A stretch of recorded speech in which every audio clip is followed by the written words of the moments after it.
ഉച്ചയൂൺ റെഡിയായി. ഇന്നത്തെ സ്പെഷ്യൽ എന്തൊക്കെയാണെന്ന് നോക്കാം. ചോറുണ്ട്, ബീൻസ് തോരനുണ്ട്, ഇഞ്ചി അച്ചാറുണ്ട്, പുളിശ്ശേരിയുണ്ട്. ഇത് വന്നിട്ട് തീയലാണ്, മുട്ടത്തീയൽ. ഇത്രയാണ് ഇന്നത്തെ സ്പെഷ്യൽ. ഇപ്പൊ കഴിക്കട്ടെ. പുളിശ്ശേരി നമ്മുടെ വെള്ളരിക്ക ഇട്ട് വെച്ച പുളിശ്ശേരിയാണ്. അതുപോലെ മുട്ടത്തീയലുമുണ്ട്. മുട്ടത്തീയലും പുളിശ്ശേരിയും നല്ല കോമ്പിനേഷനാണ്.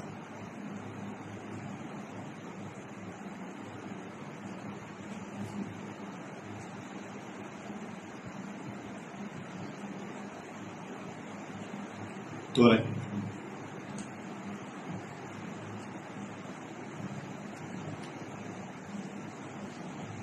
അടിപൊളി കേട്ടോ.